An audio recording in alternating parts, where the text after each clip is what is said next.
Hello everyone, welcome to inspire classes. तो आज magnetic effect of electric current वाले chapter का लेक्चर नंबर 5 हम लोग स्टार्ट करेंगे। अभी तक काफ़ी कुछ बेसिक सी बातें इस चैप्टर में हम लोगों ने पढ़ी हैं। हम लोग बेसिकली अभी तक मैग्नेटिक फील्ड लाइंस के बारे में देख रहे थे कि डिफरेंट डिफरेंट स्ट्रक्चर्स हम लोगों ने बनाई थी। एक वायर बनाया था, वायर के सराउंडिंग में हम लोगों ने देखा था कि कंसेंट्रिक लूप के फॉर्मेट में मैग्नेटिक फील्ड लाइंस होती हैं।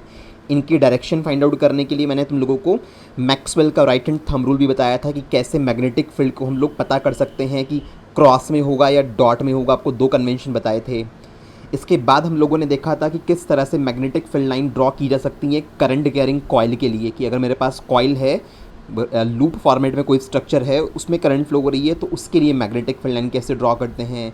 फिर हम लोगों ने सोलेनॉइड और बार मैग्नेट के बारे में देखा, मैग्नेटिक फील्ड लाइन की स्केच। और फिर हम लोगों ने परमानेंट मैग्नेट्स और टेम्पररी मैग्नेट, जिसको आप इलेक्ट्रोमैग्नेट भी बोलते हो, उनके बारे में देखा था। मतलब कुल मिला के मैग्नेटिक फील्ड लाइंस के बारे में ही ज़्यादा ओरिएंटेशन हमारा था। हम लोगों ने जो फार्मूले पढ़े थे वहाँ पर भी यही जाना था कि किस तरह से जो मैग्नेटिक फील्ड का बी का रिलेशन आर से होता है, आर से आपको ज़्यादातर इन्वर्स रिलेशन वहाँ पे मिला था। मैग्नेटिक फील्ड का करंट से डायरेक्ट रिलेशन था। इसके अलावा नंबर ऑफ टर्न्स की बात करें अगर लूप वाली कॉइल में, तो वहाँ पर भी डायरेक्ट रिलेशन था। तो बहुत सारी बातें हम लोगों ने डिस्कस की थी और काफ़ी सारे क्वेश्चंस भी किए थे। आज हम लोग थोड़ा सा कहानी को आगे बढ़ाते हैं और एक इम्पॉर्टेंट टॉपिक स्टार्ट करेंगे कि अगर एक करंट कैरिंग कंडक्टर को, यानी एक करंट कैरिंग वायर है, एक वायर है स्ट्रेट वायर, उसमें करंट फ्लो हो रही है, तो उसको अगर हम लोग एक्सटर्नल मैग्नेटिक फील्ड में रख दें तो उस वायर के ऊपर उस एक्सटर्नल मैग्नेटिक फील्ड की वजह से एक फोर्स क्रिएट होने लगता है। यानी उस वायर के ऊपर एक फोर्स लगेगा और उस फोर्स को हम आज कैलकुलेट करके देखते हैं कि किस फॉर्मूले की हेल्प से हम उसे फाइंड आउट कर सकते हैं। देखो ये हमारा टॉपिक है, ये डायग्राम आपको एनसीईआरटी के अंदर भी मिल जाएगा। देखो बहुत सिंपल से एक स्टैंड के ऊपर इन लोगों ने एक वायर लिया हुआ है। ये वायर है मेरा, ठीक है, ए बी नाम से एक वायर है। इस वायर में कनेक्शन कर रखे हैं उन लोगों ने बैटरी और स्विच लगा के, ताकि इस वायर में करंट फ्लो कराई जा सके। तो करंट के ओरिएंटेशन अगर देखूंगा तो करंट इस तरह से कुछ फ्लो होके, ऐसे फ्लो होके वायर के अंदर से और यूं घूम के जाएगी। आपको एरो बना के दिखाया हुआ है। बाहर से मैग्नेटिक फील्ड कहाँ लगाया, देखो ये मैंने एक हॉर्स शू शेप की परमानेंट मैग्नेट रखी हुई है ना, तो ये मेरा एक्सटर्नल मैग्नेटिक फील्ड है। ये इसका नॉर्थ पोल है, ये साउथ पोल है। तो मैग्नेटिक फील्ड लाइन कहाँ से कहाँ की तरफ होंगी, नॉर्थ से साउथ की तरफ ऐसे मैग्नेटिक फील्ड लाइन जा रही होंगी। तो होता ये है कि जैसे ही यहाँ पे स्विच को ऑन किया जाता है ना, तो इंस्टेंटली ये जो वायर ऐसे लटका हुआ है फिलहाल, ये अट्रैक्ट हो जाता है। या तो ये साउथ पोल की तरफ जाएगा या ये नॉर्थ पोल की तरफ जाएगा, डिपेंड करेगा आपने करंट किस ओरिएंटेशन में फ्लो कराई है भाई। या तो उसके ऊपर फोर्स अपवर्ड डायरेक्शन में लगता है या डाउनवर्ड डायरेक्शन में लगता है।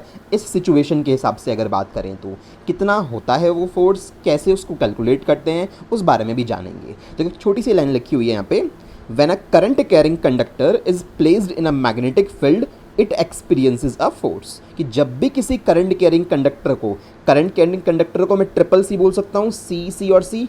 भाई देखो, करंट कैरिंग कंडक्टर यानी एक ऐसा वायर जिसके अंदर करंट फ्लो हो रही हो। अगर करंट फ्लो नहीं हो रही होगी ना, और तब मैग्नेटिक फील्ड के अंदर रखोगे, तब कोई फोर्स नहीं लगेगा उस वायर के ऊपर। ध्यान रखिएगा भाई, सिंपल मेरे पास एक वायर है ना, नॉर्मल एक वायर है, कॉपर की वायर है सपोज करो, उसमें कोई करंट फ्लो नहीं करा रखी, तो याद रखिएगा कि कॉपर की वायर डायरेक्टली मैग्नेट से कभी नहीं चिपकती है। कॉपर मैग्नेट से अट्रैक्ट नहीं होता। बट अगर तुम उस कॉपर की वायर में करंट फ्लो करा दो बैटरी लगा के, तो उस सिचुएशन में होता क्या है एक्चुअलिटी में, वो सुनो ज़रा। कि जैसे ही तुमने इस वायर में करंट फ्लो कराई, तो ऑरस्टेड ने बोला था कि एक वायर में करंट फ्लो कराने पे उसके आसपास एक मैग्नेटिक फील्ड क्रिएट हो जाता है। तो हुआ यही होगा कि इस ए बी वायर में जैसे ही करंट फ्लो कराई गई, तो इस वायर के आसपास वाले एरिया में मैग्नेटिक फील्ड क्रिएट हो गया होगा। यानी एक मैग्नेटिक फील्ड इस वायर ने बना लिया और दूसरा मैग्नेटिक फील्ड आपने ये मैग्नेट के फॉर्मेट में बाहर से लगा रखा है। तो हुआ यूं कि यहाँ पे दो मैग्नेटिक फील्ड का आपस में इंटरेक्शन हुआ। दो मैग्नेटिक फील्ड की आपस में एक तरह से लड़ाई हुई, जिसकी वजह से यहाँ पे दोनों ने एक दूसरे के ऊपर फोर्स लगाया। यानी इस वायर के मैग्नेटिक फील्ड ने इस वाली मैग्नेट के ऊपर फोर्स लगाया होगा।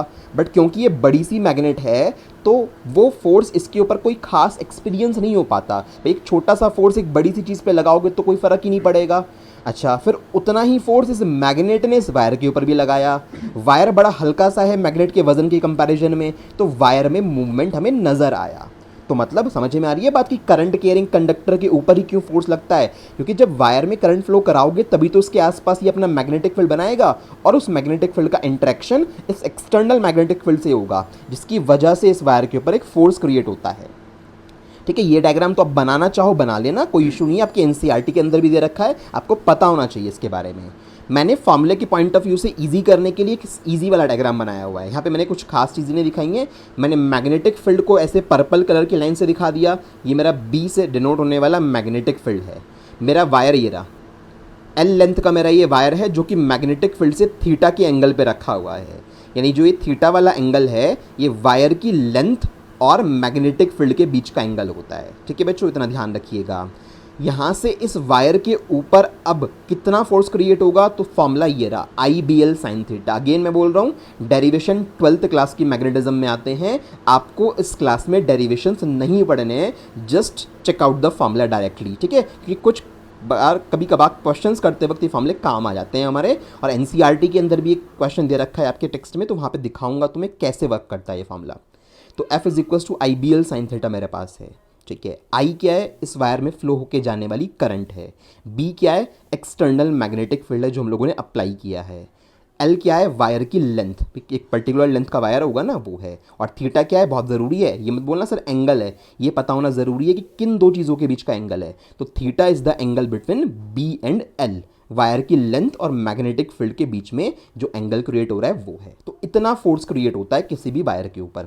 अब सोचो ज़रा, बहुत सिंपल सी बात, अगर करंट को जीरो कर दोगे तो फोर्स की वैल्यू भी क्या हो जाएगी, जीरो हो जाएगी। आपको बताया था ना कि अगर वायर में करंट फ्लो नहीं कराओगे, ऐसे ही कॉपर का वायर ले जाके रख दोगे तो कोई फोर्स क्रिएट नहीं होगा। और फॉर्मूला भी यही कह रहा है कि भाई अगर करंट को जीरो कर दोगे तो कोई फोर्स आएगा ही नहीं, सब कुछ जीरो हो जाएगा उस सिचुएशन में।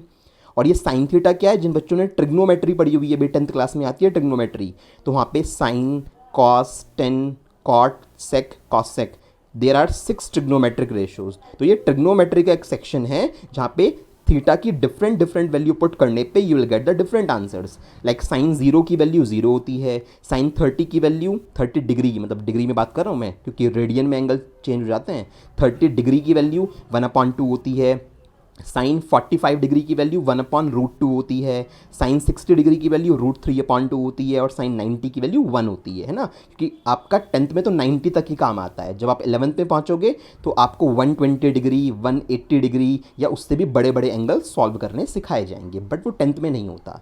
तो कहीं पर अगर जैसे यहाँ पे साइन 90 डिग्री आएगा तो मैं क्या बोलूँगा, साइन 90 डिग्री 1 होता है। साइन 0 डिग्री आएगा तो मैं क्या बोलूँगा, साइन 0 डिग्री 0 होता है। ठीक है, तो इस तरह से हम थोड़े से स्पेशल केसेस से पढ़ेंगे।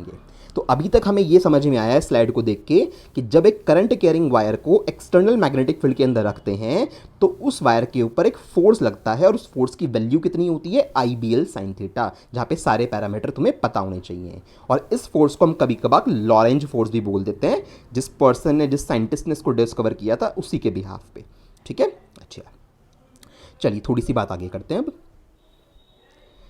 स्पेशल केसेस पढ़ लेते हैं। टोटल 3 केसेस यहाँ पे हमारे पास बनेंगे। वैसे तो 2 केस से ही काम चल जाएगा, तीसरे की आई थिंक रिक्वायरमेंट पड़ेगी तो पढ़ा दूंगा। अभी फिलहाल मेन 2 केसेस देखिए। हमारे पास एक मैग्नेटिक फील्ड है जिसको मैंने ब्लैक कलर से शो किया हुआ है। मैंने वायर को, करंट कैरिंग वायर को, भाई वायर में करंट फ्लो करा रखी है, सेटअप पूरा लगा रखा होगा बैटरी वगैरह, वायर में करंट फ्लो करा के वायर को मैग्नेटिक फील्ड के पैरेलल रख दिया। 2 पैरेलल चीज़ों के बीच में एंगल 0 डिग्री का होता है। अच्छा, तो अगर मेरा वायर मैग्नेटिक फील्ड में पैरेलल रखा हुआ होगा तो मुझे थीटा की वैल्यू 0 रखनी पड़ेगी, क्योंकि वायर और मैग्नेटिक फील्ड दोनों पैरेलल हैं तो एंगल 0 हो गया। जब साइन 0 डिग्री आएगा, क्योंकि ट्रिग्नोमेट्री हमें ये कहती है साइन 0 डिग्री की वैल्यू 0 होती है। जिन बच्चों ने पढ़ रखी है ट्रिग्नोमेट्री उनको अच्छे से ये चीज़ पता होगी। तो जैसे ही साइन 0 डिग्री की वैल्यू 0 रखी गई तो ये सारा का सारा क्या हो गया, कट के 0 हो गया। दैट मीन्स अगर किसी करंट कैरिंग वायर को मैग्नेटिक फील्ड में पैरेलल ले जाके रख दोगे ना, उसके ऊपर कोई फोर्स नहीं लगेगा। मतलब ऐसा ज़रूरी नहीं है कि वायर में करंट फ्लो हो रही हो और मैग्नेटिक फील्ड में ले जाके रखा हो तो फोर्स लगेगा ही लगेगा ना। फोर्स कब लगेगा ये डिपेंड करेगा वायर को किस ओरिएंटेशन में रखा हुआ है। अगर वायर को पैरेलल रखा हुआ है ना मैग्नेटिक फील्ड के, तो उस सिचुएशन में उस वायर के ऊपर कोई फोर्स क्रिएट नहीं हो सकेगा। वो मैग्नेटिक फील्ड इस वायर के ऊपर कोई फोर्स क्रिएट नहीं कर सकेगा। ऐसे मान लो कि दोनों के फोर्स कट जाएंगे। भाई मैग्नेटिक फील्ड तो ये वायर अभी भी बनाएगा अपने चारों तरफ, और एक ये दूसरे वाला मैग्नेटिक फील्ड है, तो ये दोनों फोर्स आपस में कैंसिल हो जाएंगे। नेट फोर्स कितना आया, 0। यानी ये वायर कहीं को भी मूवमेंट नहीं शो करेगा, ना तो ये आगे की तरफ जाएगा, ना पीछे जाएगा, ना ही ये ऊपर की तरफ जाएगा, ना ही ये नीचे की तरफ जाएगा। तो हमारा फर्स्ट केस तुम्हें समझ में आया। अच्छा, दूसरे केस में क्या होगा कि अगर थीटा 90 डिग्री हो जाए, यानी इस वायर को ऐसे ना रख के इस तरह से रख दूं, परपेंडिकुलर अगर रख दूं, तो उस सिचुएशन में क्या होगा कि हमारे पास मैग्नेटिक फील्ड से इसका बनने वाला एंगल 90 हो जाएगा। डायग्राम देख लीजिए आप लोग, मैग्नेटिक फील्ड ऐसे है, वायर को मैंने ऐसे रख दिया, 90 का एंगल बन गया ना, वायर की लेंथ और मैग्नेटिक फील्ड के बीच में 90 का एंगल बन गया। तो यहाँ पे थीटा 90 डिग्री रखा जाएगा। साइन 90 कितना होता है, 1 होता है। सॉल्व किया, सिर्फ क्या आया, IBL। यानी कि हमें अच्छे से ये बात पता होनी चाहिए। अगर आपको नहीं पता है मैथमेटिक्स में, आपको बता देता हूँ कि साइन और कॉस, इनकी जो मैक्सिमम वैल्यू होती है ना, वो मैक्सिमम वैल्यू 1 होती है। आप कभी भी मुझे बता देना साइन या कॉस की वैल्यू आपको 1 से बिगर मिल जाए, तो ऐसा पॉसिबल नहीं है कि साइन और कॉस कभी भी 1 से ग्रेटर आ जाए, मैक्सिमम 1 हो सकती है। और यहाँ पे साइन 90 रख के मैक्सिमम 1 ही तो आ गया, तो इसका मतलब जो ये फोर्स क्रिएट हुआ यहाँ पे, ये फोर्स मैक्सिमम हो गया। NCERT में क्वेश्चन दिखाऊंगा, दिया हुआ है, उसने बोला हुआ है कि किस सिचुएशन में करंट कैरिंग कंडक्टर के ऊपर मैक्सिमम फोर्स क्रिएट होगा। तो यू शुड नो दैट कि when that current carrying conductor is kept perpendicular to the magnetic field, in that case the force would be maximum. और आप ये mathematical data करके दिखाओगे कि sir F is equal to IBL sine 90 लगाया, sign 90 हमारा 1 हो गया, तो सिर्फ IBL बचा। ठीक है। और एक ही छोटी सी बात कि साइन ट्रिग्नोमेट्री के पॉइंट ऑफ व्यू से बात करें, सिर्फ 2 रेशो की बात कर रहा हूँ। I am not talking about 10 cot sec cosec, just sine और कॉस। इनकी मैक्सिमम वैल्यू 1 हो सकती है, 1 से बिगर वैल्यू कुछ भी नहीं हो, कभी नहीं हो सकती। मतलब चाहे आप साइन 1370 डिग्री निकाल लो ना, कितना भी बड़ा एंगल निकाल लो, किसी भी एंगल पे अगर तुमने साइन चला दिया या कॉस चला दिया, तो उसकी वैल्यू ज़्यादा से ज़्यादा 1 आ सकती है। That's it. ठीक है, अभी के लिए इतना बहुत है। थोड़ी सी चीज़ और आगे बढ़ाते हैं। 2 केसेस इंपॉर्टेंट थे, मैंने आपको बता दिए IBL साइन थीटा वाले केस में। अच्छा, फोर्स हम लोगों ने निकाल लिया, हमने फॉर्मूला पढ़ लिया और हम लोगों ने फोर्स निकाल लिया अच्छे से। अब बात ये आती है कि फोर्स तो एक वेक्टर क्वांटिटी है। अगर फोर्स एक वेक्टर क्वांटिटी है तो यहाँ पे डायरेक्शन भी एग्जिस्ट करेगी। भाई हम लोगों ने फोर्स निकाल लिया, फोर्स कितना आता है, फोर्स आता है IBL साइन थीटा के इक्वल। ठीक है, एंगल रख के हम लोग फोर्स कैलकुलेट कर सकते हैं। तो डायरेक्शन भी तो होगी कि सर ये वायर के ऊपर मान लेते हैं फोर्स लगेगा, आप कह रहे हो मैक्सिमम फोर्स लगेगा IBL के इक्वल। हम करंट की वैल्यू रखेंगे, मैग्नेटिक फील्ड रखेंगे, लेंथ रखेंगे और फोर्स कैलकुलेट कर लेंगे। ठीक है, अब बात ये आती है कि वो फोर्स जो लगेगा वो किस डायरेक्शन में लगेगा, ये भी तो बताओ। मतलब ये वायर राइट साइड में चलेगा, लेफ्ट साइड में चलेगा, अपवर्ड जाएगा, डाउनवर्ड जाएगा, मेरी तरफ आएगा, पेपर पे अंदर की तरफ जाएगा। 6 पॉसिबल डायरेक्शंस है या नहीं है? तो अभी कहाँ को जाएगा, ऐसे कैसे निकालें? तो मेरी बात बहुत अच्छे से सुन लेना, ध्यान रखिएगा। एक करंट कैरिंग वायर के ऊपर जब हम लोग फोर्स कैलकुलेट करते हैं तो फोर्स का फॉर्मूला हमारे पास होता है IBL साइन थीटा। अब उस फोर्स की डायरेक्शन कैसे निकालते हैं? तो डायरेक्शन निकालने के लिए अब एक नया रूल आएगा, ध्यान रखना। अभी तक सिर्फ एक ही रूल, एक या 2 रूल आए हैं आपके पास अभी तक। एक तो मैक्सवेल का राइट हैंड थंब रूल आया है। कब अप्लाई करते हो? कि जब एक वायर में करंट फ्लो हो रही है और उस वायर के चारों तरफ मैग्नेटिक फील्ड क्रिएट होता है, कि सर एक वायर है, इसमें करंट फ्लो हो रही है, इस वायर के चारों तरफ जो ऐसे मैग्नेटिक फील्ड क्रिएट होता है रिंग के फॉर्मेट में, इस मैग्नेटिक फील्ड के डायरेक्शन निकालते हैं क्लॉकवाइज है या एंटी क्लॉकवाइज है। इसके बाद क्लॉक फेस रूल पढ़ाया था कि सर अगर एक लूप है, करंट कैरिंग लूप है, उसमें ऐसे करंट फ्लो हो रही है, क्लॉकवाइज करंट है, तो इस फेस पे वहाँ पे साउथ पोल बनेगा और अपोजिट वाले फेस पे नॉर्थ पोल बनेगा। क्लॉक फेस रूल पढ़ाया था। अब मैं बात कर रहा हूँ कि एक वायर पे लगने वाला जो मैग्नेटिक फोर्स होता है, कि वायर में पता है करंट फ्लो हो रही है, वायर को एक्सटर्नल मैग्नेटिक फील्ड में रखा हुआ है, उसके ऊपर फोर्स क्रिएट होगा IBL साइन थीटा। उसकी डायरेक्शन कैसे निकालेंगे? Very very important rule, Fleming's left hand rule. ठीक है भाई, तो फाइनली हमारे पास आता है फ्लेमिंग का लेफ्ट हैंड रूल। इसका राइट हैंड रूल भी है। राइट हैंड रूल तब आएगा जब आपको जनरेटर पढ़ाऊंगा, जनरेटर के कॉन्सेप्ट में राइट हैंड रूल आएगा। फिलहाल हमारे पास कौन सा है? लेफ्ट हैंड रूल पढ़ना है। ये बहुत ज़रूरी है कि आपको पता हो कि कौन सा रूल किस सिचुएशन में काम आना है। सिर्फ इतना पता होने से काम नहीं चलेगा कि हमने 3-4 रूल पढ़ रखे हैं। एक का नाम है Maxwell right hand thumb rule, एक का नाम है क्लॉक फेस रूल, एक का नाम है Fleming's left hand rule, Fleming's right hand rule. आपको ये नहीं पता बट कौन सा कब लगाया जाता है, तो प्लीज़ मेक श्योर क्लैरिटी रखें इस बात में कि फ्लेमिंग का लेफ्ट हैंड रूल। फिलहाल अभी क्या बताया कि अगर कोई करंट कैरिंग वायर है, करंट कैरिंग कंडक्टर है, उस कंडक्टर के ऊपर मैग्नेटिक फोर्स कोई क्रिएट होता है, तो उस मैग्नेटिक फोर्स की वैल्यू F की वैल्यू तुम इससे कैलकुलेट कर सकते हो। फोर्स की वैल्यू कैलकुलेट करते हैं और कौन सा हैंड यूज़ करोगे? लेफ्ट हैंड यूज़ करोगे। अच्छा, हम लोगों ने देखा कि जो ये फोर्स होता है IBL साइन थीटा, इसको हम लोग लॉरेंज फोर्स भी बोलते हैं। क्या नाम है? लॉरेंज फोर्स भी बोलते हैं, है ना। तो ये फोर्स सिर्फ एक करंट कैरिंग वायर के अलावा और कहीं पर भी लग सकता है क्या? तो आंसर है यस। कहाँ पे और लग सकता है ये वाला हमारे पास फॉर्मूला, या फिर यहाँ पे ये वाला जो हमारे पास रूल है डायरेक्शन चेक करने का, तो हम लोग फ्लेमिंग का लेफ्ट हैंड रूल तब भी लगा सकते हैं जब हमारे पास कोई चार्ज पार्टिकल मूव कर रहा हो, लाइक एक इलेक्ट्रॉन मैग्नेटिक फील्ड में घूम रहा हो, एक प्रोटॉन मैग्नेटिक फील्ड में घूम रहा हो, या इसके अलावा एक अल्फा पार्टिकल मैग्नेटिक फील्ड में घूम रहा हो। कोई भी चार्ज पार्टिकल की बात कर रहा हूँ मैं।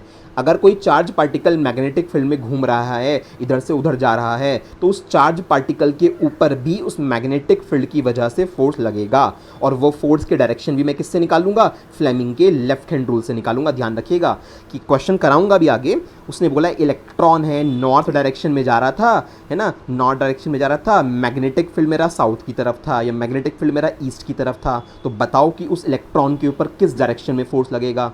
तो जब भी एक चार्ज पार्टिकल के ऊपर लगने वाले फोर्स की बात आ जाए, वो हमेशा डायरेक्शन पूछेगा, आपसे कैलकुलेशन नहीं करवाएगा चार्ज पार्टिकल के ऊपर। तो ये मत समझना कि सर चार्ज पार्टिकल के ऊपर अगर उसने फोर्स निकलवाया तो कौन सा फार्मूला लगाएंगे, तो फार्मूला आपके सिलेबस में वो नहीं है, वो फार्मूला आपको नहीं लगाना है, ठीक है। आपके सिलेबस में सिर्फ और सिर्फ एक करंट कैरिंग कंडक्टर पे लगने वाले फोर्स का फार्मूला है, जिसको आईबीएल साइन थीटा बोलते हैं हम लोग। डायरेक्शन चाहे हमें वायर के ऊपर लगने वाले फोर्स की निकालनी हो, चाहे हमें चार्ज पार्टिकल के ऊपर लगने वाली फोर्स की निकालनी हो, हम दोनों ही केस में फ्लेमिंग का लेफ्ट हैंड रूल यूज़ करेंगे। अब ये तो हो गया। अब बात आती है कि सर ये फ्लेमिंग का लेफ्ट हैंड रूल अप्लाई कैसे किया जाता है, क्या क्या चीज़ें बोलता है ये रूल। देखना बहुत ईजी सा है। जैसे ये हैंड दिखाया हुआ है, इसी तरह से अभी ऑन द स्पॉट जब आप ये वीडियो देख रहे हो तो करके देखिए ज़रा इस चीज़ को। आप अपने लेफ्ट हैंड की तीनों फिंगर्स, सबसे पहले बात इस वाली फिंगर को क्या बोलते हैं? फॉर फिंगर बोलते हैं।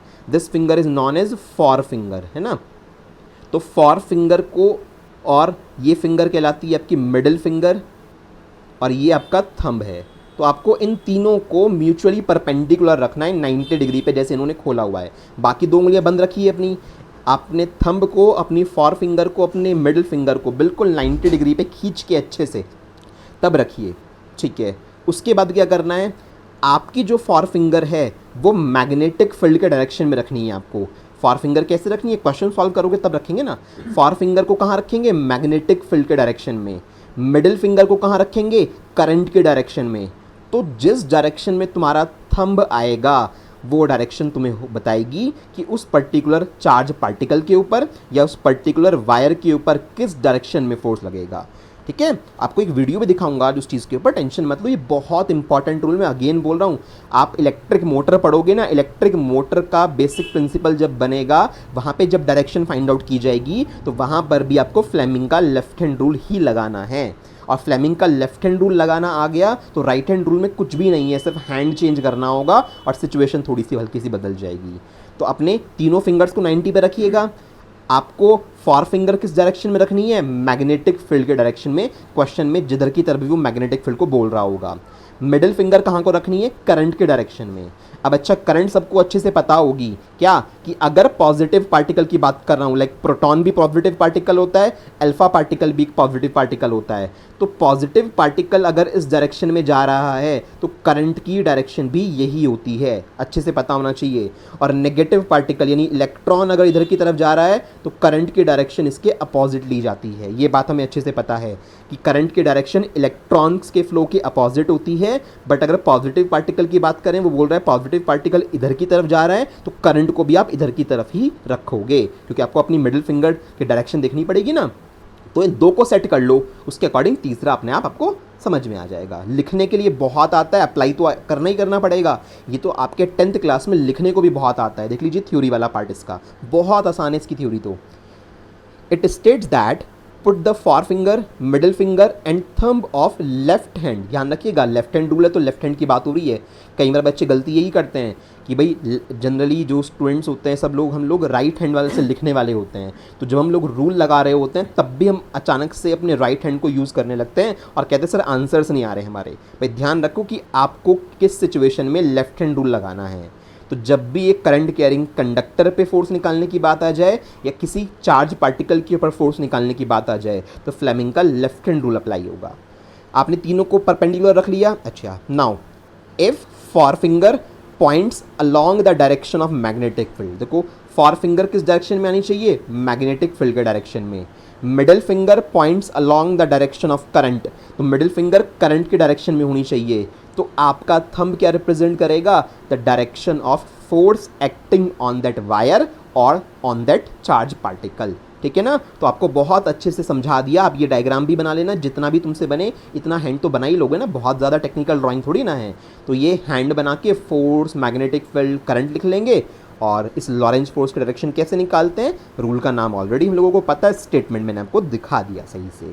तो बात क्लियर हो गई। पहली बात तो है कि कॉन्सेप्ट समझ में आएगा, कॉन्सेप्ट पता होगा तो ही अप्लाई कर पाओगे। अगर कॉन्सेप्ट ही नहीं पता होगा, मतलब हमें यही नहीं पता कि सर लेफ्ट हैंड में कौन सी फिंगर का नाम कौन सा है, हमें फॉर फिंगर नहीं पता, हमें मिडिल फिंगर नहीं पता, और पता है तो हमें ये नहीं पता कि मैग्नेटिक फील्ड और करंट किससे शो करते हैं, तो ज़रूरी है, इसलिए इसको बहुत अच्छे से ध्यान रखिएगा। आपका राइट हैंड थंब रूल जब आएगा वो भी क्लियर हो जाएगा बहुत अच्छे से। तो आज के लिए आपको ये बड़ा इंपॉर्टेंट टास्क पढ़ाया है, इसको अच्छे से करके देखिएगा। क्वेश्चन कराऊंगा अभी आज बहुत सारे।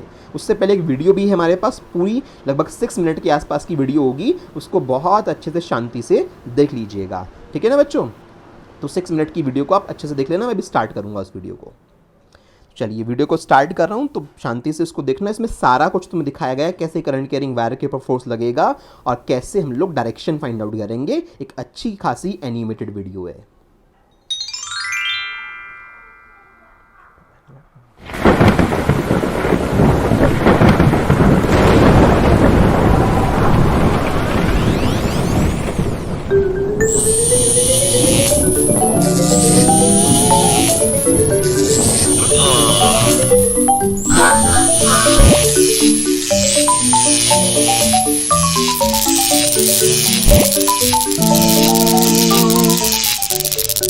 Approximately 5-6 minutes.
तो आप लोगों को बात अब क्लियर हो गई होगी ना, काफ़ी सही से चीज़ें समझ में आ गई होंगी वीडियो देखने के बाद।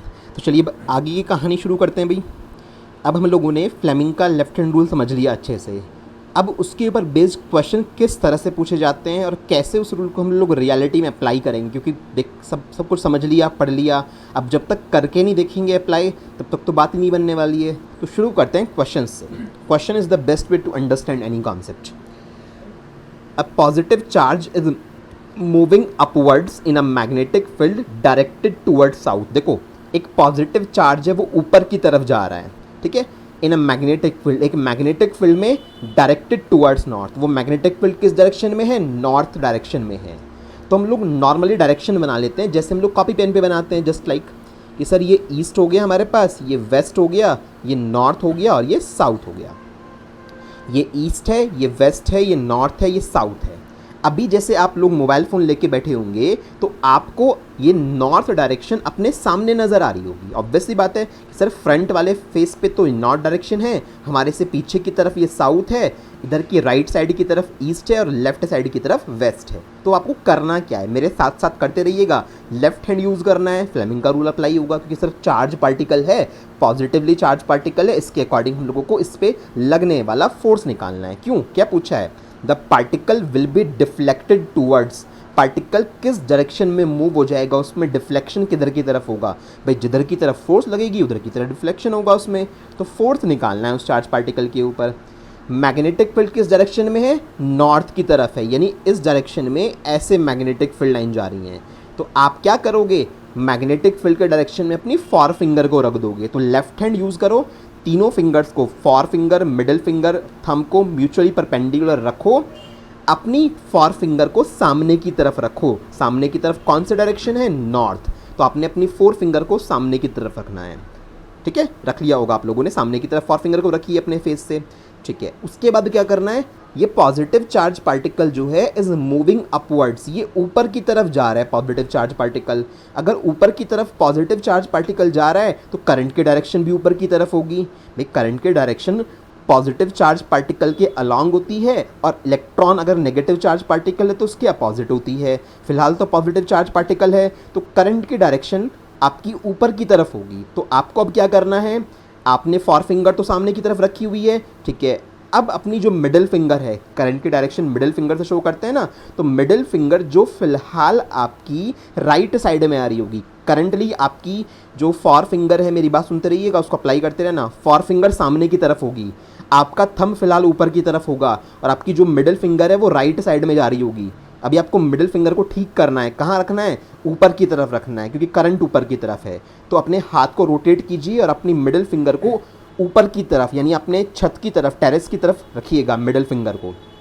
तो अब इस सिचुएशन में अगर आप अपने हैंड को ध्यान से ऑब्जर्व करोगे कि सर हमारी जो फॉर फिंगर है वो सामने की तरफ जा रही है, यानी मैग्नेटिक फील्ड की तरफ जा रही है। जो मेरी मिडिल फिंगर है वो ऊपर की तरफ, हमारे घर के रूम की छत की तरफ जा रही है।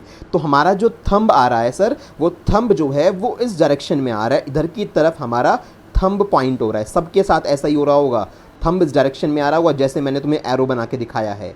और इस डायरेक्शन में कौन सी चीज़ है? वेस्ट है। तो आंसर क्या हो गया? वेस्ट। भाई थंब इस डायरेक्शन में आ रहा है तो थंब किसको पॉइंट करेगा? उस वायर के ऊपर या उस चार्ज पार्टिकल के ऊपर लगने वाले फोर्स को शो करेगा। तो ऑब्वियस सी बात है कि इस डायरेक्शन में क्या है? वेस्ट है। तो इसका मतलब वेस्ट की तरफ उसके ऊपर फोर्स क्रिएट होगा। बात क्लियर हो गई? बहुत ईजी सा था भाई। सामने की तरफ नॉर्थ, पहले ईस्ट वेस्ट नॉर्थ तक बना लिया कीजिए, हमेशा आसान हो जाएंगी चीज़ें। तो नॉर्थ की तरफ हमारा क्या था? मैग्नेटिक फील्ड था, यानी सामने की तरफ मैग्नेटिक फील्ड था। फॉर फिंगर रखी इधर की तरफ।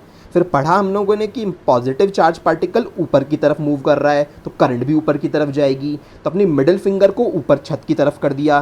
तो आपने थंब को क्या देखा? सर थंब इस डायरेक्शन में पॉइंट कर रहा है तो थंब वेस्ट की तरफ जा रहा है, यानी उस चार्ज पार्टिकल के ऊपर वेस्ट की तरफ फोर्स लगेगा। ठीक है, बहुत बारीकी से बातों को समझाने की कोशिश कर रहा हूँ, साथ साथ करते चलिएगा। चलिए अगला एमसीक्यू देखते हैं। Which of the following factors affect the strength of force experience by a current carrying conductor in an uniform magnetic field? कौन कौन से फैक्टर ऐसे हैं जो फोर्स की वैल्यू को चेंज कर सकते हैं, उसको अफेक्ट करेंगे? कौन से फोर्स? जब वो फोर्स एक करंट कैरिंग कंडक्टर के ऊपर लगता है एक्सटर्नल मैग्नेटिक फील्ड में। तो फोर्स की वैल्यू क्या है भाई? फोर्स की वैल्यू है IBL sin थीटा। तो वो फोर्स तीन चीज़ों पर डिपेंड करता है, करंट की वैल्यू पे, मैग्नेटिक फील्ड की स्ट्रेंथ पे और वायर की लेंथ पे। तो स्ट्रेंथ ऑफ मैग्नेटिक फील्ड पे डिपेंड करता है, हाँ बी पे डिपेंड करता है। इलेक्ट्रिक करंट पे डिपेंड करता है, हाँ ये मैटर करता है कि वायर में कम करंट फ्लो हो रही है, ज़्यादा फ्लो हो रही है, उसके अकॉर्डिंग्स में फोर्स भी बढ़ जाएगा। लेंथ ऑफ द कंडक्टर, हाँ जी, तो इसका मतलब कौन सा ऑप्शन आ गया, डी वाला आ जाएगा। तीनों फैक्टर पे ये डिपेंड कर रहा है, एक करंट कैरिंग कंडक्टर के ऊपर लगने वाला फोर्स इन तीनों चीज़ों पे डिपेंड करता है, और तीनों चीज़ें उसने बोली हुई थी। तो ये तो बहुत आसान सा हो गया, ऑल ऑफ दी अबव आ गया, सिर्फ फॉर्मूला पता होना चाहिए था, उससे काम चल जाएगा। ठीक है, अब एक ये क्वेश्चन है ना, ये एक बार किसी स्कूल में इंटरनल जो एग्ज़ाम्स हुए थे उसमें पूछा गया था एज इट इज़। ये मेरे को एग्जैक्ट ध्यान नहीं है कि यहाँ के स्कूल में आया था या मेरठ में जो बच्चे पढ़ते हैं उनके स्कूल में आया था, बट ये एज इट इज़ पूछा गया था एग्जाम में क्वेश्चन, और बच्चे इसको छोड़ के आ गए थे। क्यों? वो रीज़न वही था कि सर फॉर्मूला कभी स्कूल में पढ़ाया नहीं किसी ने, सिर्फ और सिर्फ स्कूल में ऊपर ऊपर से बता दिया था कि एक करंट कैरिंग कंडक्टर के ऊपर फोर्स लगता है और उस फोर्स को फ्लेमिंग के लेफ्ट हैंड रूल से निकालते हैं। मैग्नीट्यूड निकालने के लिए IBL sin थीटा यूज़ होता है, ऐसा कुछ हमें बताया नहीं गया था, इसलिए नहीं करके आ पाए, जबकि ये बड़ा आसान था। क्या पूछा है, एक वायर है जिसमें 2 एम्पियर की करंट फ्लो हो रही है, 50 सेंटीमीटर का ये वायर है, जो क्रॉस से दिखाया गया है ना, ये क्या है, मैग्नेटिक फील्ड है।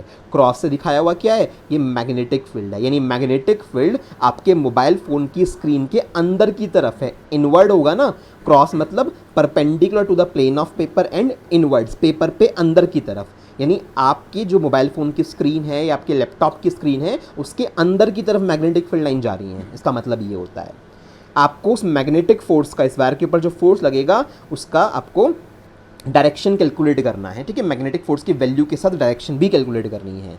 तो मैग्नीट्यूड अगर निकालना चाहें कि सर मैग्नीट्यूड ऑफ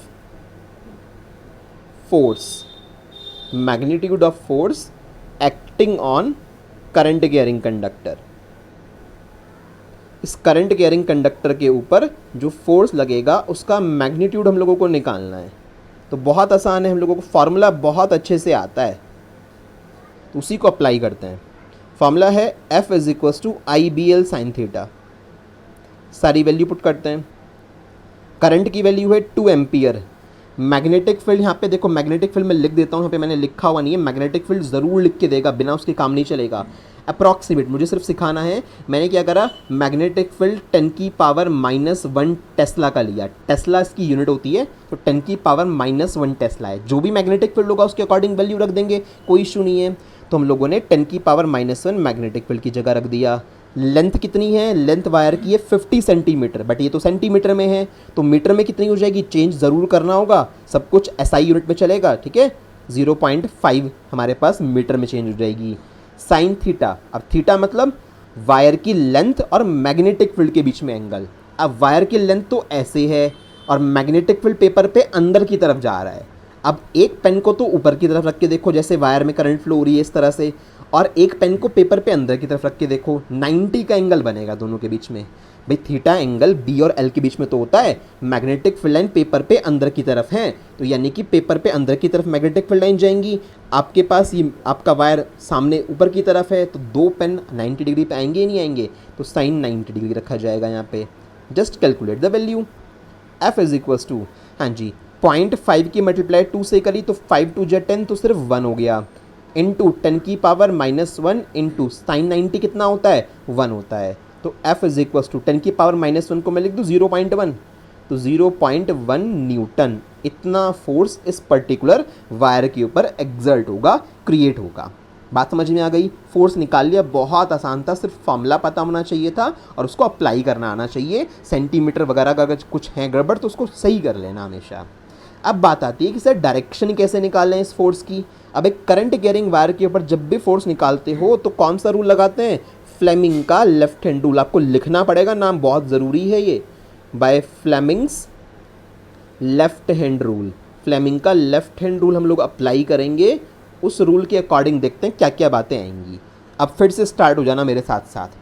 अब क्या करना है सर, मैग्नेटिक फील्ड पेपर पे अंदर की तरफ है, इस क्रॉस से ये रिप्रेजेंट हो रहा है, तो आप अपने लेफ्ट हैंड की फॉर फिंगर को अपने मोबाइल फ़ोन की स्क्रीन की तरफ रखोगे, यानी मोबाइल फ़ोन की स्क्रीन पे अंदर की तरफ जानी चाहिए वो फिंगर।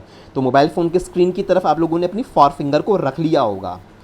करंट ऐसे ऊपर की तरफ जा रही है। तो अब आप क्या करोगे, मोबाइल फ़ोन की स्क्रीन की तरफ फॉर फिंगर रखने के बाद अपनी मिडिल फिंगर को ऊपर के डायरेक्शन में रखोगे, ऊपर की तरफ, अपने घर की छत की तरफ, है ना, अपने जिस रूम में बैठे होंगे उस रूम के टेरेस की तरफ रखोगे, क्योंकि अपवर्ड डायरेक्शन में करंट जा रही है तो मिडिल फिंगर अपवर्ड होनी चाहिए। साफ साफ नज़र आ रहा होगा कि जो थंब आपका आया होगा, थंब इस डायरेक्शन में आ रहा होगा, लेफ्ट साइड में थंब आ रहा होगा क्लियरली। तो इसका मतलब इस वायर के ऊपर फोर्स ऐसे लगेगा और ये वायर लेफ्ट साइड की तरफ मूव होने की कोशिश करेगा। बात क्लियर हो गई? तो bye Fleming's left hand rule, the force on the wire on the current carrying conductor, मैंने ट्रिपल सी लिख लिया शॉर्ट में, the force on the current carrying conductor will act towards which side, towards left side. तो left की तरफ उसके ऊपर force work करेगा। हम लोगों ने आसानी से इस चीज़ को कैलकुलेट कर लिया। तो ये अप्लाई करने वाली बात इंपॉर्टेंट है। अगर चीज़ों को अप्लाई करना आता होगा तो कोई ऐसा इशू नहीं है, बड़े आराम से कर लोगे। ठीक है, चलिए ये आपके शायद से चांद वाली बुक में हो गए, ऐसे क्वेश्चन मिल जाएंगे तुम्हें। Which way does the wire in the diagram below tends to move, ये वायर किस डायरेक्शन में चलने की कोशिश करेगा। टेंड्स टू मूव का मतलब इसकी मूव करने की टेंडेंसी किधर की तरफ होगी, ये किधर की तरफ मूव करना चाहेगा।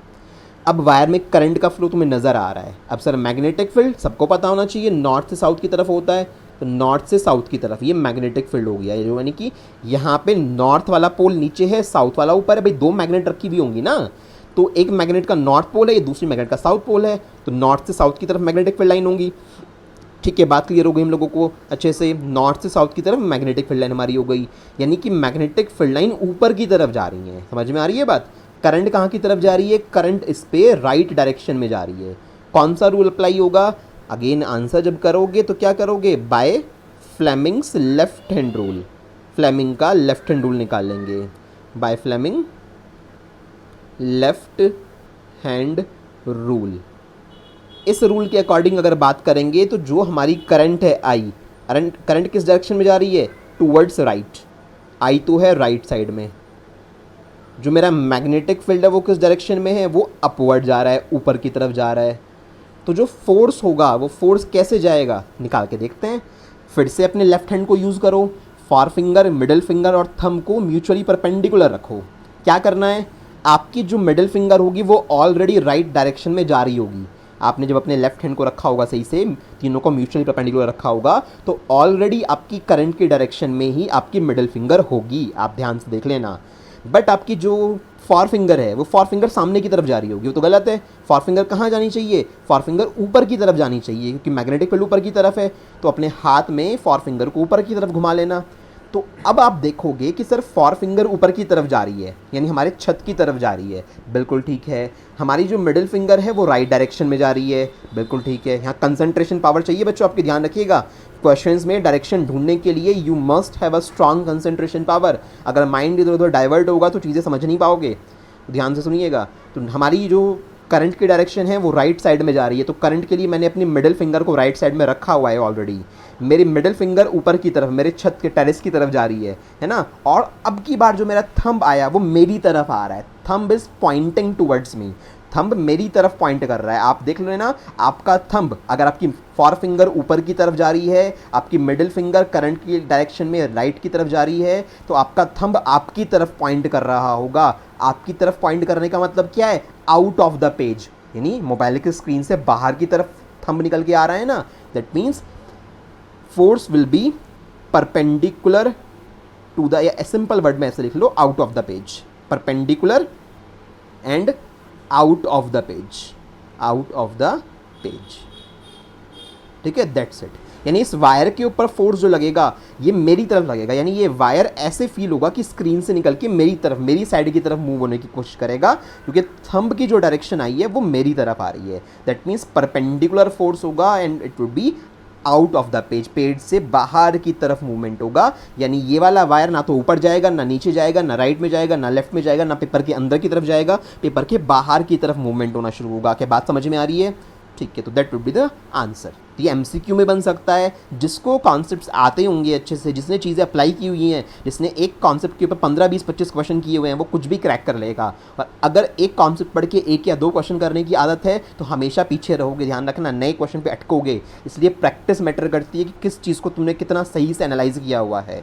तो ये ज़रूरी है कि सर ने ये क्वेश्चन कराए हैं, हम अपनी बुक उठाएं और देखें ऐसे क्वेश्चंस और मिल सकते हैं कि हम लोगों को सॉल्व करने के लिए। मतलब माइंड में बिल्कुल पिक्चर क्लियर होनी चाहिए कि फ्लेमिंग का लेफ्ट हैंड रूल अगर पूछा जाएगा तो हमें बिल्कुल क्लियर क्लैरिटी है कि कुछ भी दे दे वो हमें, चाहे वो करंट कैरिंग वायर दे दे, कोई चार्ज पार्टिकल दे दे, अभी इलेक्ट्रॉन की कहानी भी आई है वो बताऊंगा, कुछ भी दे दे, सारे क्वेश्चन सॉल्व कर डालेंगे बड़े आराम से।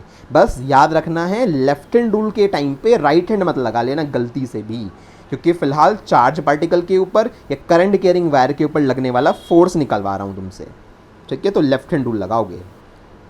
छोटी मोटी चीज़ें और देख लीजिए, कुछ जानने को मिल जाएगा आपके एनसीईआरटी की क्वेश्चन है, कई बार एज इट इज आ जाते हैं।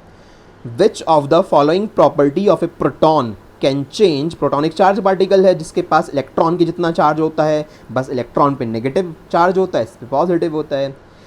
कौन सी प्रॉपर्टी प्रोटॉन की चेंज हो सकती है while it moves freely in a magnetic field, ठीक है। और ये भी बोला है एक से ज़्यादा आंसर ऑप्शन में करेक्ट हो सकते हैं। यहाँ पे ये ऐसा एमसीक्यू है, मोर देन 1 करेक्ट वाला।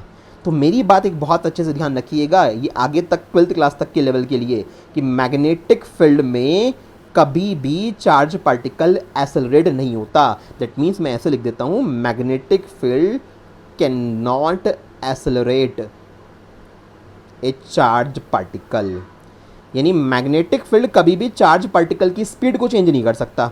ये तो बात हुई भाई, एक्सेलरेशन में मना कर रहा हूँ, मैं कह रहा हूँ कि सर ए की वैल्यू 0 होती है if you are talking about the magnetic field. तो अगर एक्सेलरेशन नहीं है तो उसका मतलब क्या होगा कि चार्ज पार्टिकल की जो स्पीड है वो स्पीड कैसी रहेगी, कांस्टेंट, ठीक है। चार्ज पार्टिकल की स्पीड आपकी कांस्टेंट रहती है, चार्ज पार्टिकल उसको एक्सेलरेट नहीं कर पाता, उसकी स्पीड कभी इंक्रीज़ नहीं कर पाएगा। मतलब इन डेप्थ में सोचें तो स्पीड इंक्रीज़ कभी नहीं होती है। अगर एक चार्ज पार्टिकल एंटर करे मैग्नेटिक फील्ड में तो सिर्फ और सिर्फ क्या हो सकता है, only its direction can change, only its direction can change. Charge particle की डायरेक्शन चेंज हो सकती है भैया, बस।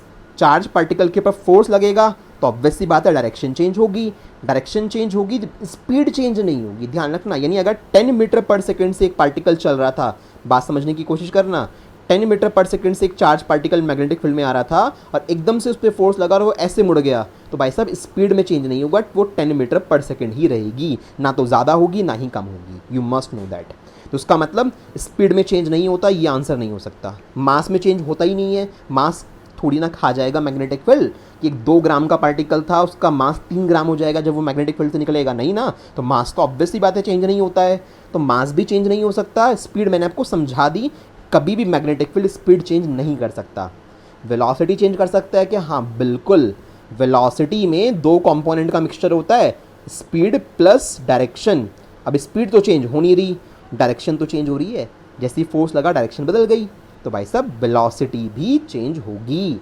तो अगर प्रोटॉन मैग्नेटिक फील्ड में घूम रहा है तो उसकी वेलोसिटी चेंज हो सकती है। और मोमेंटम तो मास इनटू वेलोसिटी होता है। अब अगर हमारे पास p = m/v की बात करें, वेलोसिटी चेंज हो रही है तो मोमेंटम भी चेंज होगा। भाई मोमेंटम वेलोसिटी पे डिपेंड करता है ना, मोमेंटम भी एक वेक्टर क्वांटिटी है, वेलोसिटी भी एक वेक्टर क्वांटिटी है। मैग्नेटिक फील्ड किसी चार्ज पार्टिकल की स्पीड को चेंज नहीं कर सकता, उस पर फोर्स लगा के उसको अपनी तरफ खींच तो सकता है, उसकी डायरेक्शन तो चेंज कर सकता है ना। तो अगर डायरेक्शन चेंज हो रही है तो जो वेक्टर क्वांटिटी होती है वो चेंज होंगी, वेलोसिटी भी चेंज हो सकती है उस पार्टिकल की, और मोमेंटम भी। जब वेलोसिटी चेंज हो रही है तो मोमेंटम तो ऑब्वियसली बात है चेंज हो ही सकता है, क्योंकि मोमेंटम के फॉर्मूले में तो वेलोसिटी आती है। क्या नहीं चेंज हो सकता, मास नहीं चेंज कर सकता कभी आपका मैग्नेटिक फील्ड, ना ही चार्ज पार्टिकल की स्पीड चेंज कर सकता है। एक बड़ा अच्छा एमसीक्यू है अगर सही से तरीके से समझा जाए तो, ठीक है। चलो एक और एमसीक्यू शायद उसी आपकी बुक में से आपको दे रखा है, एनसीईआरटी का ही है। ए पॉजिटिवली चार्ज पार्टिकल, उसका नाम है अल्फा पार्टिकल। ज़्यादा चर्चा करने की भी ज़रूरत नहीं है अल्फा पार्टिकल के ऊपर, फिलहाल अल्फा पार्टिकल होता है पॉजिटिवली चार्ज पार्टिकल। अगर थोड़ा इन डेप्थ में किसी को जानना है कि सर नहीं बताओ अल्फा पार्टिकल क्या होता है, तो सुनिए ज़रा मेरी बात, अल्फा पार्टिकल की बात मैं तुम्हें बता देता हूँ। मेरे पास क्या है, हीलियम एटम, हाइड्रोजन के बाद हीलियम एटम आता है। तो जब हाइड्रोजन के बाद हीलियम एटम आता है तो उसके न्यूक्लियस के अंदर बात करूँ तो 2 प्रोटॉन होते हैं, 2 न्यूट्रॉन होते हैं उसके अंदर, और इसकी एक जो ये ऑर्बिट है, इस ऑर्बिट के अंदर इसमें 2 इलेक्ट्रॉन्स होते हैं। हीलियम में ये होता है, एक इनर्ट गैस है तो फर्स्ट ऑर्बिट फुल है। तो हुआ क्या, इस हीलियम एटम में से, ये हीलियम का एटम था, इसके इलेक्ट्रॉन निकाल दो, इसके दोनों इलेक्ट्रॉन लूज़ कर दो, 2 इलेक्ट्रॉन्स रिमूव। तो क्या बचेगा सर, जब इलेक्ट्रॉन हट गए तो सिर्फ और सिर्फ न्यूक्लियस बचा, और न्यूक्लियस के अंदर 2 प्रोटॉन और 2 न्यूट्रॉन बचे। यस और नो? इसे बोलते हैं हीलियम न्यूक्लियस। क्या बोलते हैं? हीलियम का ये न्यूक्लियस है। मेरी बात समझ में आ रही है? इस हीलियम के न्यूक्लियस को ही बच्चों अल्फा पार्टिकल बोला जाता है। Alpha particle is nothing but the nucleus of A helium. यानी अल्फा पार्टिकल में इलेक्ट्रॉन तो रही, इलेक्ट्रॉन तो तुमने उड़ा दिए, तो अल्फा पार्टिकल के अंदर 2 प्रोटॉन 2 न्यूट्रॉन, न्यूट्रॉन पे चार्ज होता नहीं है, तो चार्ज किस पे होता है? प्रोटॉन पे होता है। और कैसा होता है? पॉजिटिव होता है। तो अल्फा पे भी कैसा होगा? पॉजिटिव होगा। बात क्लियर हो गई? ठीक है, तो किसी को डाउट नहीं, हमें बताओ अल्फा पार्टिकल क्या होता है, तो भाई साहब आपके लिए स्टोरी ये रही। खैर क्वेश्चन पे आते हैं। अल्फा पार्टिकल था, प्रोजेक्टेड टूवर्ड्स वेस्ट, आपने उसको फेंका वेस्ट की तरफ, यानी ये अल्फा पार्टिकल के चलने की डायरेक्शन होगी। अब अल्फा पार्टिकल तो पॉजिटिव वाला है, तो अगर पॉजिटिव वाला ये पार्टिकल वेस्ट की तरफ जा रहा है तो करंट भी वेस्ट की तरफ लेनी पड़ेगी ना। आपको ये चीज़ें तो समझनी है कि सर अल्फा पार्टिकल को प्रोजेक्ट किया गया है वेस्ट की तरफ, तो alpha particle positive charge particle, positive charge particle के डायरेक्शन में ही करंट ली जाती है, तो करंट भी पॉजिटिव चार्ज पार्टिकल की तरफ यानी वेस्ट डायरेक्शन में लेनी पड़ेगी। ठीक है, समझ में आ गई सर? करंट की डायरेक्शन ये होगी हमारी। बिल्कुल बढ़िया। इज डिफ्लेक्टेड टूवर्ड्स नॉर्थ, चलते चलते बेचारा ये अल्फा पार्टिकल डिफ्लेक्ट हो गया, यानी कि अपने रास्ते से भटक गया। किधर की तरफ चला गया? नॉर्थ की तरफ चला गया वो पार्टिकल। यानी नॉर्थ की तरफ वो अगर पार्टिकल चला गया, उसका मतलब उसके ऊपर फोर्स जो लगा वो नॉर्थ की तरफ लगा। भाई कोई बेचारा वेस्ट की तरफ जा रहा था, अच्छा भला, उसके ऊपर फोर्स लगा और फोर्स लगते ही वो नॉर्थ की तरफ मुड़ लिया। क्या करें, नॉर्थ की तरफ चला गया वो पार्टिकल, तो उसका मतलब फोर्स उस पर नॉर्थ की तरफ लगा। ठीक है, किसी मैग्नेटिक फील्ड ने लगाया होगा। आपसे उस मैग्नेटिक फील्ड के डायरेक्शन पूछ ली, यानी यहाँ पे क्वेश्चन थोड़ा सा पलट दिया। भाई लेफ्ट हैंड रूल में 3 उंगलियाँ होती हैं तुम्हारी, फॉर फिंगर मैग्नेटिक फील्ड को रिप्रेजेंट करती है, मिडिल फिंगर करंट को रिप्रेजेंट करती है, और थंब फोर्स को रिप्रेजेंट करता है। तो फोर्स उसने बता दिया कि नॉर्थ की तरफ डिफ्लेक्शन हुआ, तो फोर्स नॉर्थ की तरफ, सीधी सी बात। अल्फा पार्टिकल जा रहा था वेस्ट की तरफ, तो करंट वेस्ट की तरफ, तो क्या बचा? आपका मैग्नेटिक फील्ड इसने छुपा लिया। आपकी बार आपसे मैग्नेटिक फील्ड पूछ लिया है, तो उसमें कौन सी बड़ी बात है? ईस्ट वेस्ट नॉर्थ साउथ में खेलना तो तुम्हें आता है। तो आप लोगों ने क्या करा? आप लोगों ने ईस्ट बनाया, आपने वेस्ट बनाया, आपने नॉर्थ बनाया, आपने साउथ बनाया। ऐसी तो डायरेक्शन होती है मैप में, इतना तो सबको आता है। चलिए बहुत बढ़िया। अब क्या करना है सर? ये जो पार्टिकल था, ये पार्टिकल वेस्ट की तरफ जा रहा था, यानी करंट भी वेस्ट की तरफ जा रही होगी, तो इसका मतलब मुझे अपनी मिडिल फिंगर को वेस्ट की तरफ रखना पड़ेगा। ये मेरी करंट की डायरेक्शन होगी वेस्ट की तरफ। मतलब जैसे तुम बैठे हुए हो ना अभी फ़िलहाल, आपको अपनी फिंगर को लेफ्ट साइड की तरफ, भाई वेस्ट लेफ्ट में है ना तुम्हारे इस डायग्राम के हिसाब से, तो अपनी मिडिल फिंगर को, हाथ को मोड़ के तिरछा कर लेना, हाथ को मोड़ लेना आराम से। आपकी जो मिडिल फिंगर है वो बड़े आराम से आ जाएगी वेस्ट की तरफ। ठीक है, वेस्ट की तरफ मिडिल फिंगर जा रही है। आपने जैसे ही मिडिल फिंगर वेस्ट की तरफ करी होगी, ये करते रहना साथ साथ, तब पता लगेगा। जैसे मिडिल फिंगर आपने वेस्ट की तरफ यानी लेफ्ट साइड में करी होगी, तो वैसे ही तुम्हारा थंब नीचे की तरफ आ रहा होगा और तुम्हारी फॉर फिंगर सामने की तरफ आ रही होगी, है ना? ऐसे आ रहा होगा। तो इतना कर लिया, अभी काम तो पूरा नहीं हुआ। फोर्स कैसे लग रहा है इसके ऊपर? नॉर्थ की तरफ लग रहा है। सर फोर्स नॉर्थ की तरफ लग रहा है, अगर नॉर्थ की तरफ फोर्स लग रहा है तो इसका मतलब आपको अपना थंब नॉर्थ की तरफ रखना पड़ेगा, सामने की तरफ। मतलब भाई नॉर्थ सामने नज़र आ रहा है ना इसे, तो सामने की तरफ तुम्हें अपना फोर्स थंब रखना पड़ेगा। सर थंब को सामने की तरफ कैसे रखें? अगर आप थंब को कोशिश करोगे सामने की तरफ रखने की, तो आप पाओगे ध्यान से देख के कि सर थंब को सामने की तरफ रख दिया हमने, हाथ को मोड़ लिया अच्छे से। कई बार बच्चों का होता है हाथ मुड़ता नहीं है, तो थोड़ा प्रैक्टिस कर लेना, हाथ मुड़ जाएंगे आराम से। तो फोर्स सामने की तरफ रखोगे, यानी आप जैसे बैठे हो सामने की तरफ, है ना, इन फ्रंट ऑफ यू तुम्हारा एफ वाला वेक्टर, यानी थंब तुम्हारा सामने की तरफ होना चाहिए। जो तुम्हारी मिडिल फिंगर होनी चाहिए वो इधर लेफ्ट साइड में होनी चाहिए। अब तुम्हारी जो ये फॉर फिंगर आ रही होगी, ये फॉर फिंगर ऊपर की तरफ आ रही होगी, आपके टेरेस की तरफ आ रही होगी, है ना? तो फॉर फिंगर ऊपर की तरफ आ रही है, तो अपवर्ड वाला हमारा फाइनल आंसर हो जाएगा। यही हमारा फाइनल आंसर है, यानी मैग्नेटिक फील्ड ऊपर की तरफ है। बात समझ में आ रही है? थोड़ा सा तो देखो स्ट्रगल, थोड़ा सा तो मेहनत करनी पड़ेगी। ऐसा नहीं है हाथ एक ही बार में मुड़ जाएगा। काफ़ी बार मैंने बच्चों को देखा है उनके हाथ ही नहीं मुड़ते हैं, सर हमारा तो हैंड ही नहीं मुड़ता यूँ। थोड़ी थोड़ी कोशिश करो आराम आराम से कि आपने मिडिल फिंगर को रखो वेस्ट की तरफ, सब चीज़ें पहचाननी है। मिडिल फिंगर को वेस्ट की तरफ रखा, सर ठीक है रख लिया। अब थंब को नॉर्थ की तरफ रखना पड़ेगा क्योंकि वो नॉर्थ की तरफ गया है। अब थंब को नॉर्थ की तरफ रखने के लिए हल्का सा हाथ मोड़ना पड़ेगा, जितना मुड़ता उतना मोड़ लेना।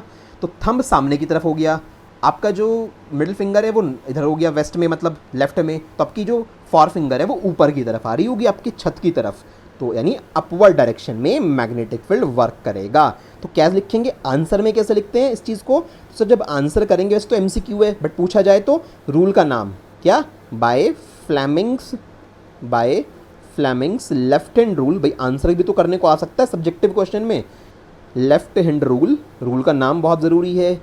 क्या क्या देखा कि सर जो करंट है I वो टूवर्ड्स वेस्ट जा रही है, I है टूवर्ड्स वेस्ट। इसके अलावा हमारे पास जो फोर्स है वो फोर्स कैसा है? टूवर्ड्स नॉर्थ है।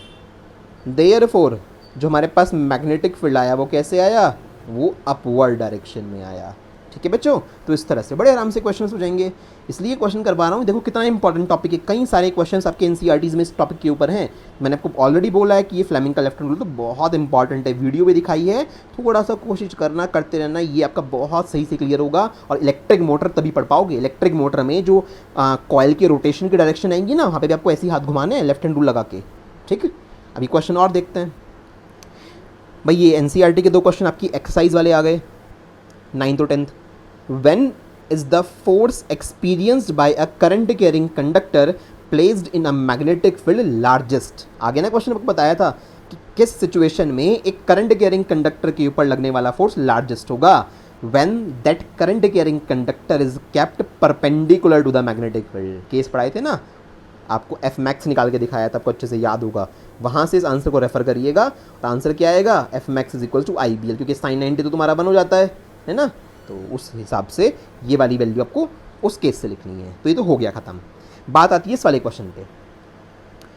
Imagine that you are sitting in a chamber with your back to one wall.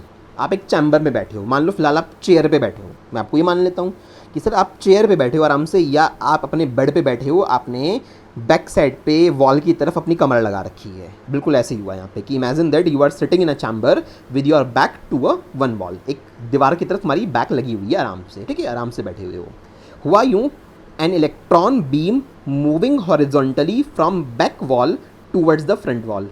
पीछे वाली दीवार जहाँ तुम्हारी बैक लगी, जहाँ तुम्हारी कमर लगी हुई थी, उस साइड से एक इलेक्ट्रॉन की बीम निकल के आई सामने की तरफ, है ना। यानी पीछे की वॉल से एक इलेक्ट्रॉन की बीम निकल के आई, तुम्हारी बॉडी के अंदर से नहीं निकल के आई, साइड में से, है ना। तो तुम्हारी बैक वॉल की में से एक इलेक्ट्रॉन की बीम निकल के आई, सामने वाली वॉल की तरफ निकल के आई। और ठीक है, इलेक्ट्रॉन की बीम बैक वॉल से सामने की तरफ जा रही थी, कोई दिक्कत नहीं थी। Is deflected by a strong magnetic field. बेचारी चलते चलते एक स्ट्रॉन्ग मैग्नेटिक फील्ड की वजह से हमारे राइट साइड में चले गई। मतलब कुछ ऐसा समझो, मैं डायग्राम दिखाऊंगा इसका। ये मेरी बैक वॉल है, ठीक है, ये मेरी बैक वॉल है, ये मेरी फ्रंट वॉल है। मैं यहाँ पे बैठा हूँ आराम से ना, ऐसे कमर लगा के बैठा हूँगा बेड के ऊपर। अब मैं इतनी अच्छी ड्राइंग नहीं है, तो ये मेरी बैक वॉल है। बहुत सही समझना, कुछ मुश्किल नहीं है भाई। देखो, आप में थोड़ी हिम्मत होनी चाहिए कि हाँ नहीं, चीज़ें समझ में आएंगी, और मुश्किल कुछ भी नहीं है। आप आराम से बैक वॉल पे कमर लगा के बैठे हुए हो। हुआ ये कि यहाँ से एक इलेक्ट्रॉन की बीम निकलते हुए आई, और ये बीम बैक वॉल से आपके फ्रंट वॉल की तरफ गई, ऐसे गई। ये बीम इलेक्ट्रॉन की बीम थी, ऐसे चल के गई, ठीक है। और चलते चलते ये ऐसे जाते जाते क्या हो गई, आपके राइट साइड में डिफ्लेक्ट हो गई, यानी इसके ऊपर फोर्स लगा और ये चलते चलते ऐसे चली गई। राइट साइड ये तो होगी तुम्हारी। तो एक्चुअल पाथ जो इस इलेक्ट्रॉन बीम का आया है वो यही वाला आया है जो मैंने आपको अभी ये ब्लू कलर से दिखाया है। चलते चलते इलेक्ट्रॉन बीम कहाँ चली गई, राइट साइड में डिफ्लेक्ट हो गई, डिफ्लेक्टेड टूवर्ड्स राइट, ठीक है भाई। अगर राइट साइड में डिफ्लेक्ट हुई है तो होगा क्या कि सर अगर राइट साइड में डिफ्लेक्ट हुई है तो उसके ऊपर फोर्स राइट साइड में लगा होगा। भाई जिस डायरेक्शन में कोई पार्टिकल चलता चलता मुड़ जाए, उस डायरेक्शन में उसके ऊपर फोर्स लगाए, तो फोर्स की डायरेक्शन पता लग गई, लेफ्ट साइड में है। इलेक्ट्रॉन पीछे वाली वॉल से निकल के सामने वाली वॉल की तरफ जा रहा था, तो करंट कैसे होगी, करंट तो इलेक्ट्रॉन के फ्लो के अपोजिट मानी जाती है। तो करंट आपकी फ्रंट से बैक वॉल की तरफ ली जाएगी, अपोजिट डायरेक्शन में। मतलब आपको क्या करना है, एक एक बात सुनते रहना आराम से। लेफ्ट हैंड यूज़ करो। फिर से आप अपनी मिडिल फिंगर को अपनी तरफ रखोगे ना, फ्रंट से बैक वॉल की तरफ, तो मिडिल फिंगर को करंट के डायरेक्शन में, यानी फ्रंट से बैक वॉल की तरफ रखिए अपनी तरफ, तो तुमने मिडिल फिंगर को अपनी तरफ रख लिया, ठीक है, बहुत अच्छी बात है। मिडिल फिंगर रखी गई होगी आपकी अपनी तरफ। तो अब आप ये देख रहे होंगे कि तुम्हारा थंब तो ऊपर जा रहा होगा और तुम्हारी फॉर फिंगर जो है वो तुम्हारी राइट डायरेक्शन में जा रही होगी। रख के देखिए, करंट सर ऐसी क्यों रखी, इलेक्ट्रॉन बैक वॉल से फ्रंट वॉल पे गया, तो करंट इलेक्ट्रॉन के अपोजिट मानी जाती है, तो वो फ्रंट से बैक की तरफ जाएगी। हमें अपनी मिडिल फिंगर को करंट की डायरेक्शन में रखना होता है हमेशा, तो हमें ऐसे रखना पड़ेगा जैसे मैंने तुम्हें एरो बनाया, यानी अपनी तरफ उंगली कर लो ये मिडिल वाली, तो मिडिल फिंगर तुम्हारी तरफ आ रही होगी। तो अभी फिलहाल थंब तुम्हारा ऊपर होगा और जो तुम्हारी ये फॉर फिंगर है ये राइट की तरफ जा रही होगी। बट अभी तो ठीक नहीं हुआ डायरेक्शन, क्यों? राइट डायरेक्शन में क्या रखना है, फोर्स की डायरेक्शन रखनी है, क्योंकि फोर्स लगा था ना उस पर राइट साइड में। तो अब अपने थंब को, अपने हाथ को मोड़िए, थंब को राइट में ले जाइए। जैसे ही तुम थंब को राइट में ले जाओगे, तुम्हारी मिडिल फिंगर तुम्हारी तरफ रहनी चाहिए, मिडिल फिंगर तुम्हारी तरफ है, थंब तुम्हारा राइट की साइड आ रहा है, तुम्हारी फॉर फिंगर नीचे चली गई होगी, फॉर फिंगर तुम्हारे फ्लोर की तरफ जा रही होगी, नीचे की तरफ। यही पूछा था उसने, मैग्नेटिक फील्ड की तरफ है, तो मैग्नेटिक फील्ड वर्टिकली डाउनवर्ड आएगा। मैग्नेटिक फील्ड कैसे आएगा sir? Magnetic field will be vertically downwards, magnetic field will be vertically downwards. आपके लेफ्ट हैंड की बात कर रहा हूँ, आपने मिडिल फिंगर अपनी तरफ रखी, क्योंकि इलेक्ट्रॉन की बीम बैक वॉल से फ्रंट वॉल पे गई, तो इलेक्ट्रॉन की बीम अगर बैक वॉल से फ्रंट वॉल पे गई तो करंट फ्रंट से बैक की तरफ उल्टा जाएगी ना, क्योंकि इलेक्ट्रॉन है अब की बार। करंट ऐसे गई तो करंट की डायरेक्शन में हमने अपनी उंगली रख ली, मिडिल फिंगर, फोर्स उस पर राइट की तरफ लगा है, तो मैंने अपने थंब को राइट डायरेक्शन में रख दिया, तो मेरी जो तीसरी उंगली है, मतलब फॉर फिंगर है, वो नीचे की तरफ आ रही है, और फॉर फिंगर जहाँ आती है वो ही मैग्नेटिक फील्ड होता है भैया। तो मैग्नेटिक फील्ड निकाल लिया हम लोगों ने। तो ये ऐसे डायग्राम बना के आप एग्जाम में आ सकते हो, ताकि आपको क्लैरिटी हो जाए बहुत अच्छे से। और ये सब लिखने के लिए क्या लिखोगे, क्या यूज़ करा, bye Fleming's left hand rule, ठीक है। डायग्रामेटिकली और अच्छे से देख लीजिए इस चीज़ का आंसर। ये बैक वॉल है, ये फ्रंट वॉल है, इलेक्ट्रॉन की बीम बैक वॉल से निकल के गई, निकलते निकलते फ्रंट वॉल पे गई और राइट की तरफ मुड़ गई।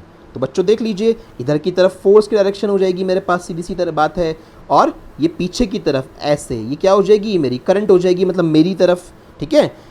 देखो करंट क्या हुई, इनसाइड अवर बॉडी, हमारी बॉडी के अंदर की तरफ हम करंट को लेके जाएंगे। रख के देखो, करंट वाली उंगली मिडिल फिंगर तुम्हारी तरफ आनी चाहिए, फोर्स का थंब राइट साइड में रख के देखो, राइट साइड में आना चाहिए, तो तुम्हारी मैग्नेटिक फील्ड बनी, तुम्हारी फॉर फिंगर नीचे आ रही होगी, तो फॉर फिंगर नीचे फ्लोर की तरफ आ रही होगी, तो पक्का अब मैग्नेटिक फील्ड कैसे हो गया, डाउनवर्ड हो गया है। तो डायग्राम से भी इलस्ट्रेशन कराने की कोशिश करिए। वैसे तो मैंने ये डायग्राम तुम्हें यहीं बना के दिखा दिया था ऑलरेडी, इसी से बात क्लियर हो गई थी। तो क्वेश्चन को बहुत अच्छे से पढ़ना ज़रूरी है, क्वेश्चन की अंडरस्टैंडिंग होनी चाहिए, बिना पढ़े चीज़ें नहीं आती हैं। आपको क्वेश्चन पढ़ने की आदत डालनी है, क्वेश्चन पढ़ के हमें समझ आ रहा है बात, उसके बाद हम अप्लाई कर पा रहे हैं, ठीक है। तो आज का लेक्चर बड़ा इंपॉर्टेंट हुआ है जो हमने आपको पढ़ाया है ये सब। लास्ट क्वेश्चन आज का, ये भी एनसीईआरटी से है। हुआ क्या, an electrons enters a magnetic field at right angles to it. Magnetic field ऐसे, इलेक्ट्रॉन नीचे जा रहा है, 90 के एंगल नजर आ रहा है, हाँ सर कि 90 का एंगल बन रहा है इनके बीच में ऐसे, ठीक है। The direction of force on the electron will be, आपको फोर्स की डायरेक्शन पूछी है। अच्छा सर, इलेक्ट्रॉन नीचे की तरफ जा रहा है, सॉल्यूशन कैसे करेंगे, वैसे तो ये एमसीक्यू है बट फिर भी, by which rule, by Fleming's left hand rule. हम फ्लेमिंग का लेफ्ट हैंड रूल फिर से यूज़ करेंगे, तो by Fleming left hand rule what we will write here, कि फ्लेमिंग के लेफ्ट हैंड रूल को जब लगाया गया तो इलेक्ट्रॉन नीचे की तरफ जा रहा है, तो करंट कैसे होगी, करंट ऊपर की तरफ होगी, ठीक है। करंट कैसे होगी, ऊपर की तरफ होगी, क्योंकि इलेक्ट्रॉन नीचे आ रहा है।